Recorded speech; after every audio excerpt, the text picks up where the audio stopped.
보신 것처럼 이제 공수처가 언론인과 그 주변 인물들을 상대로 광범위하게 통신 자료를 조회했다는 사실은 이제 논쟁의 여지가 없습니다. 분명한 사실로 확인이 됐는데 오늘 저희 보도 내용대로 가족까지 그 대상이 됐다면 이건 완전히 다른 차원의 문제일 수밖에 없습니다.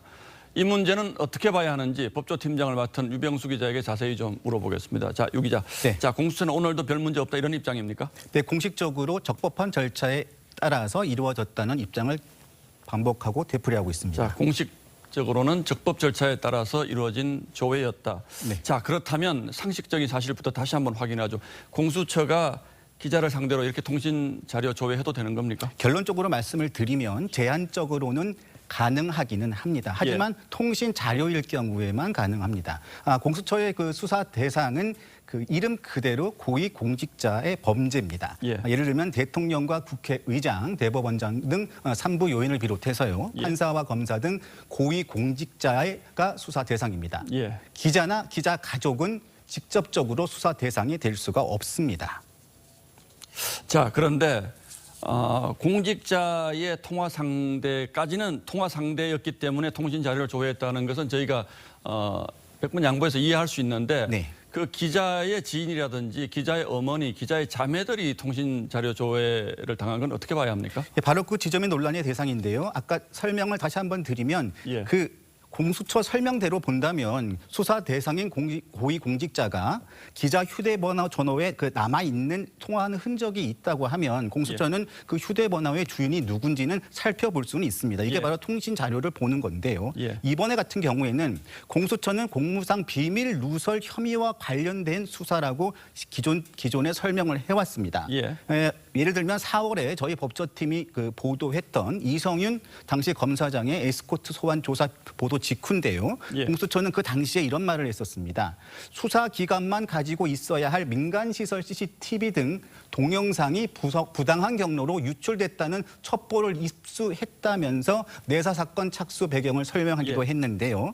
앞서 보셨듯이 에스코트 소환조사 영상은 공공기관의 것도 아니고 민간시설에서 저희가 취재로 확보한 것입니다. 이게 수사기관만 가지고 있어야 할 이유도 없고 비밀로 보호할 가치도 없는 민간 CCTV 영상일 뿐이었습니다. 자, 그러니까 처음부터 이번 건은 공수처의 수사 대상이 될 수도 없다는 얘기인데 그렇다면 그렇습니다. 왜 이렇게 공수처가 집요하게 이 취재기자의 통화 내역을 쫓았을까요? 바로 그 부분이 바로 저희가 공수처로부터 해명을 지속해서 요구하고 있는 부분입니다. 무엇보다도 CCTV를 확보한 취재 기자의 가족 2명과 또 지인, 영상 취재 기자의 통신 자료를 공수처가 왜 조회했는지부터 설명해야 합니다. 지금까지 드러난 정황을 보면요. 공수처가 수사 대상인 고위공직자 통화 내역을 확보한 뒤에 이를 근거로 공무상 비밀 누설 여부를 확인하려 한 건 아닌 걸로 보입니다. 그렇죠. 그 반대로 취재 기자의 통화 내역을 확인한 뒤에 누구와 통화했는지를 역으로 뒤졌을 가능성이 커 보입니다. 이것도 당연히 안 되지만 더 큰 문제가 있는 것도 사실입니다. 그게 뭡니까? 더 큰 문제라는 게? 통신 기록 영장 조회인데요. 영장이 없이는 발부받을 수가 없습니다.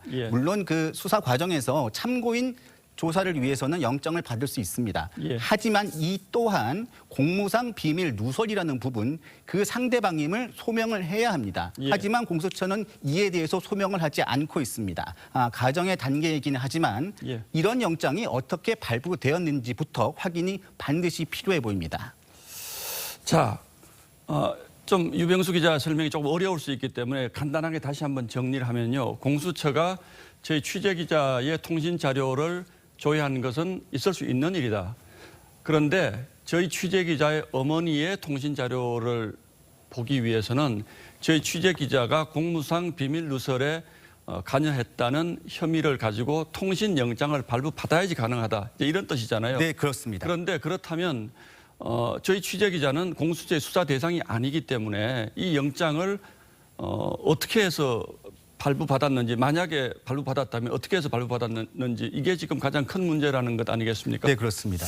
그렇군요. 이제 이렇게 되면 이건 이제 언론인 사찰이 아니고, 물론 언론인의 가족이긴 합니다만 민간인 사찰로 문제가 확대되는 것으로 봐야겠다, 이렇게 봐야겠네요. 네, 그렇습니다. 그 비판적 보도를 한 기자들과 그 가족까지 통신 조회를 한 내용입니다. 이 부분은 언론 내 취재를 위축시키는 뿐만 아니라 예. 또 공수처가 이런 식으로 기자들의 언론 활동을 압박해서 취재를 위축시킬 경우에는 직권남용 혐의도 적용할 수 있다는 것이 법조계의 시각입니다. 지금 한 시민단체가 직권남용으로 이제 김준우 공수처장을 고발을 했다고 하는데 이걸 수사를 어떻게 할 것인가, 얼마나 신속하게 수사할 것인가 이것도 이제 앞으로 지켜봐야 될 대목이 되겠군요. 네, 당장 공수처의 대답을 내일 기다려 보겠습니다. 예, 유병수 법조팀장이었습니다. 자, 잘 들었습니다.